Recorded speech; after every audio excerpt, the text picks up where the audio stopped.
Welcome to All Things Policy, a daily podcast by the Takshashila Institution. We are a bunch of policy nerds based in Bengaluru, and we like bringing fresh perspectives to Indian affairs and Indian perspectives to global affairs. So grab a cup of coffee, sit back, and join us for today's chat. Hello everyone, welcome to this episode of All Things Policy. I'm your host Suman, and we are discussing something that will change a lot for all of us in the coming days. In a world that is growing increasingly protectionist, the news of a free trade agreement warms our hearts in different ways. Back in May 2025, we had recorded a podcast on the India-UK Free Trade Agreement and had promised to come back with an analysis on the nitty-gritties when the deal was finalized. So here we are. The deal is finally signed, and to discuss the details, I have with me Anisree Suresh, whose research interest lies at the intersection of geopolitics and economics. Hi Anisree, welcome to the show. Thank you so much. Let's begin with a quick take on the deal. Yeah. What's your quick take? Yeah. So overall, it's a significant deal. It's a great deal, given that it allows India to gain market access in a developed economy means a lot. Like you said, especially at a time when there is a lot of protectionism, a lot of tariff, trade wars, and all things that we are discussing, it's a really important milestone for India's trade diplomacy to get the deal signed, and now it came into effect from July 15th onwards. And to look at the positive sides of the deal, India has secured around duty-free access for 99% of its exports, which is covering nearly 100% of the current trade value that we have with UK. So this includes a focus on export growth from labor-intensive sectors, including textiles, leather, jewelry, fruits and vegetables, as well as sectors such as automotive components. And previously, UK had tariffs against India that ranging between 4% to 16%. And now many of them comes down to zero. So agreement itself is very wide-ranging, and it improves mobility for professionals, including in IT and financial services. And along with the CETA, there is an addition to a double contribution conventions agreement as well, which basically means that it removes the need for dual social security contributions, including for about 75,000 Indian workers for staying in UK for up to 5 years for any temporary arrangement they're going to UK, and they don't have to pay social security both in India and UK anymore. They just, for 5 years, if they're staying in UK, then they can do the payment in India itself. If you're looking at the sectors, for example, textiles and apparel is something that we have a comparative advantage on. And we hold around 6.1% of the UK's share in terms of textiles and apparels. And that will get a huge advantage in this deal. Especially, we get zero duty access on around 1,000 tariff lines. And great part about this is that it effectively eliminates that 4 to 16% of tariff disadvantage that India had previously held against our competitors in the sectors with Bangladesh, Vietnam and Cambodia. Similar way, if you look at leather and footwear sector as well, it gives immediate duty-free entry for footwear with rubber, plastic soles and handbags, all those things. And same with marine products. You get, there's an elimination of previous tariff ranging from 4.2% to 8.5%. So out of all the sectors where India has traditional comparative advantage, we benefit a lot, including gems and jewelry also. And in return, India has opened around 89.5% of its tariff line, covering 91% of the UK's exports to India. And this includes a phased reduction of our own favorite whiskey tariffs from 150% to 40%, and a phased reduction of tariffs in the automotive sector as well. I think we'll get into the details of it later. And automotive sector also tariff reduced from 110% to 10%, including for electric vehicles. So basically 85% of UK's export will be duty-free within a decade as well. So that's great. Because India will have a lot of comparative advantage, and that disadvantage that we used to have with Bangladesh and other countries will now be reduced. Yeah, great. You've just explained why this agreement was significant, and you've taken us through where India benefits and what it gives us in return. Now, the other question to ask here is, the agreement as we know it is not complete, or there are lots of things that were left out. Yeah. What was left out? What is it that we lost? Or we haven't yet touched in this So agreement? when you look at the numbers that we discussed just now, it's quite generous, right? It's symbolically generous in that way. But if you look at the fiscal cost or actual impact of it, UK used to have the law or the trade weighted average tariff is list 1%. So that's the average tariff that they had against us, right? So that way they haven't reduced a lot, but it's symbolic. You get market access. There's a lot of all those things. However, UK itself has kind of kept out sectors such as sugar from this kind of conversations and negotiations because it's politically sensitive for them. Similar way for India also, politically sensitive sectors like agriculture, good, dairy products, rice are either excluded or have their reductions faced over the next 10 years. So it's not immediate reductions at all. And hence, I think that's kind of India's strategy has been for the last couple of years. I mean, it has always our strategy in that sense, keep agriculture out of the trade negotiations. And another thing is there is an exclusion of legal services from the India, also completely removed in the sense that if you look at it, Indian legal service providers are allowed to establish a commercial presence in the United Kingdom, but it's not vice versa. Oh, really? Yeah, I thought the other way it was. Yeah, no. Okay. Indian allowed, but they tried to lobby for it, but didn't happen in this agreement. Okay. And even if you're looking at sector specific, for example, I think UK made compact and subcompact cars, there's tight quotas for it. So only 10,000 units are allowed to import at that duty-free quota in a year. And same way, there's a quota for luxury vehicles as well, another 10,000 units. So there are certain limitations when it comes to this deal.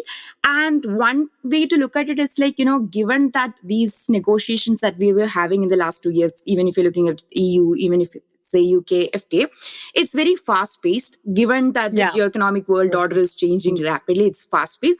So it's one way to get things that we already agree on to continue and get it on a deal than continue negotiating these sectors which are very politically significant for both governments. Yeah. So that's a good point to make. At least start somewhere so that we could go ahead and we'll keep the sensitive issues. We'll keep working on them and let's see where that goes, right? But this is a great start. The other important or significant thing, interesting thing that I read about was the steel trade, the entire thing about steel trade. The UK government announced a steel trade measure that took effect 1st of July. However, India secured some concessions in the last-minute negotiations. How did we do this? What are the details on the steel trade? Yeah, it's a quite interesting one because this negotiations happened in the last minute because only I think in 19th March or something this year, UK government announced its new steel trade measures. So it was initially part of the trade negotiations that we were having with UK. So, but however, India was able to kind of get some concessions in terms of India's baseline trade as of now. So I'll just come to what is the UK steel measures and how. I was just going to ask you to do that. So the UK's recent steel trade measures kind of rewrite the rules for market access for all the countries. So they are trying to cut global tariff-free import caps by 51%. So whoever is trading with UK, the steel and everything, they're trying to kind of cut it down by 50% of overall the imports that was going into UK within the steel sector. So, and they double the over quota penalty to 50% tariff. So every country will have their own particular quota for steel that they're allowed to export to UK. And whichever goes above that, they have to pay a penalty tariff in that sense, 50% tariff from whether you have a trade deal agreement with that country or not, they have to pay this. So basically that means UK kind of built a tariff wall around its borders on steel. And if you look at the numbers specifically, how much that impacts India, EU maintains the largest share of market in terms of UK steel imports. And India consistently held a small and steady market of around 6% over the years. And however, under this new steel framework, as long as India's shipment remain within that domestic allotment, it will be 0% duty according to the FTA that we have. However, if you look at some of the numbers, I think majority of India's exports of steel into UK goes into certain specified items, semi-finished slabs. There are raw inputs and specifically alloy wires that British steelwork kind of lack the capacity to manufacture themselves. So they are out of the framework of the steel. So that means around 85% of India's existing steel trade with the UK won't be affected by it. And that comes under certain 11 specific commodity items. So that's where we have some scope in that 85% of India's existing trade won't be affected by this framework. However, the question is the remaining 15%, right? Across around 188 tariff lines. So they are basically one example to take it category 1, which is the hot rolled sheets. It's a product category of steels. So they are now locked behind a rigid country specific quota of I think for this category 1 alone, it's some 33,000 tons per year that India is allowed to export. So what happens is if Indian exporters exhaust that quota allotted to them for the quarter, then they'll have to compete in a global reserve pool against other nations to secure additional shipments at zero duty before the 50% penalty kicks in. Okay. So there is a global reserve as well. So once you finish your country-specific quota, you can kind of compete with other countries to get maximum, consignments, maximum contracts with the firms in UK and get your steels exported. However, if you finish that, then the additional 50% tariff gets activated. But do we really have that much of steel trade with them? Right now, UK alone, if you're just looking at the UK market, it's just 6%, 85% is not affected. So it's a great deal, right? If you look at it purely from the UK market, it alone, yes, it's not a bad deal. Given that the other countries are worstly affected than us, it's okay. It's not a big problem as well.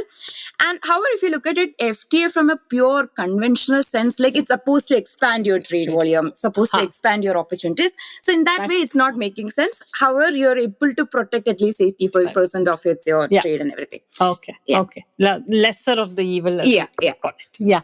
Okay. Extending the steel trade thing to the EU measures also that came out. You also said they were limiting global imports from July 1st. Right? Yeah. Now, India has an FTA with EU too, and at least we are working on some parts of it, and it is expected to come into effect end of this year. Do you think any of these measures will affect India's exports to the EU itself? Yeah. So again, connecting to what we were discussing just before this, just alone UK market, yes, the UK FTA deal kind of makes sense.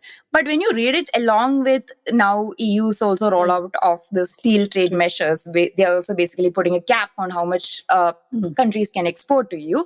If you read it along with that, yes, India at a disadvantage in that sense.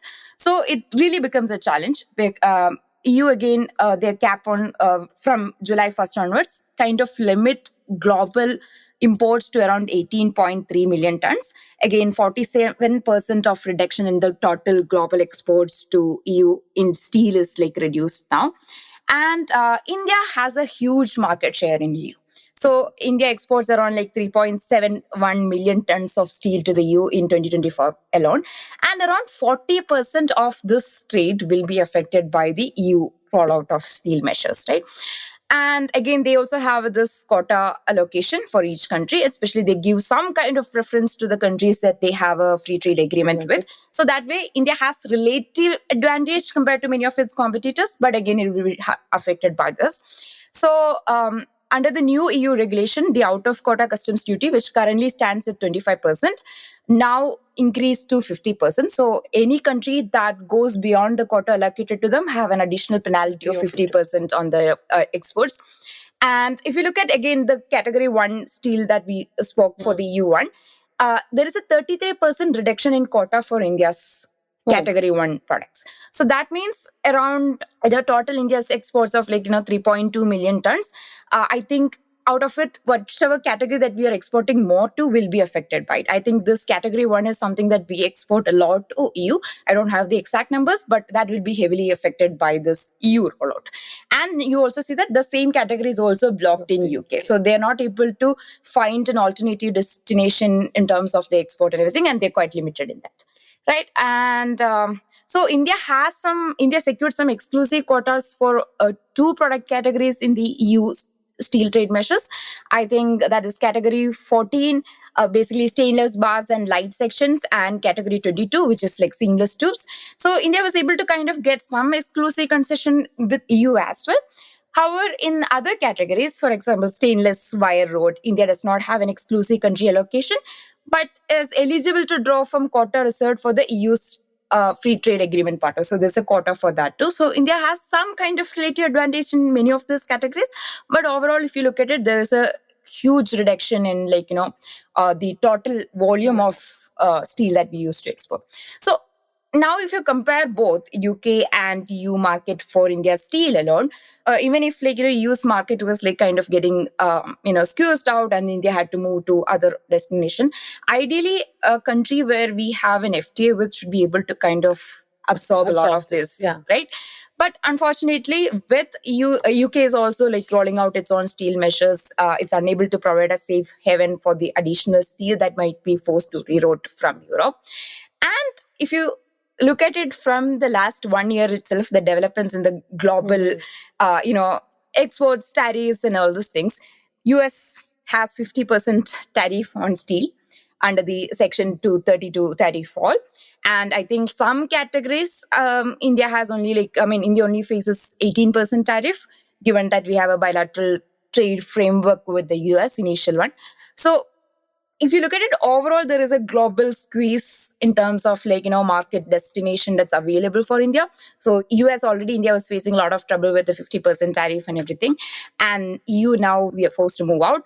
And UK, although we were able to secure 85% of the baseline trade, it's not able to absorb a lot of things that's getting squeezed out of other countries. Yeah. So these steel measures, it seems very complicated, and it's not in the usual free trade agreement. It's not in that, doesn't follow those lines so much. But I guess that's the way it is now, right? The other important aspect of this is the carbon border adjustment mechanism. It's something similar to what the UK has done. Does the FTA cover these? First of all, what is it? And what does the FTA cover this? And how will this impact India's trade itself? Yeah. So we have seen how EU rolled out a carbon border adjustment mechanism. Last year, I think 2026 Jan onwards, it came into effect. And basically, it's kind of a measure to, it's considered as green protectionism in that sense, in the sense, you want to, there are some kind of measures within EU for that matter, for their domestic companies in terms of how much carbon is leaking, the carbon footprint of these firms and everything. So most of EU's companies has been following that. However, they felt that while they allow a lot of imports from other countries to happen into EU, many of these other firms in other countries are not following certain carbon footprint. There's no cost associated with it. They're not paying any tax for that matter. So that way they felt that, okay, this is like a carbon leakage. And because the EU firms itself is kind of paying a tax for it, they're getting a competitive advantage over the domestic companies, right? So they try to come up with a framework where they have to pay the taxes or carbon tax at the EU's borders, or you have your own carbon tax framework at your own home countries, and you pay it there, and you just calculate what's the difference and do the rest of the math. So you rolled out that. India doesn't have its own carbon framework for that matter, so we pay the taxes at EU's borders as of now. And with that, since EU rolled out this carbon border adjustment mechanism, India's steel exports alone kind of fell down to around 24%. Because if you look at countries, for example, China, who has its own carbon framework, they're paying the taxes at their own borders. So they get a competitive advantage over products that's going from India. And it's mostly for products like, steel, aluminum, cement, where there is a huge carbon, environment cost attached to it, right? So these products where India used to have a competitive advantage, now with carbon border adjustment mechanism, our exports fell around 24% in, I think, 2025 or 2026, first quarter alone. So now compounding this, UK also came up with its own carbon border adjustment mechanism, which is supposed to take effect from January 1st, 2027. So we have some breathing space to decide what our policies should be before it takes effect.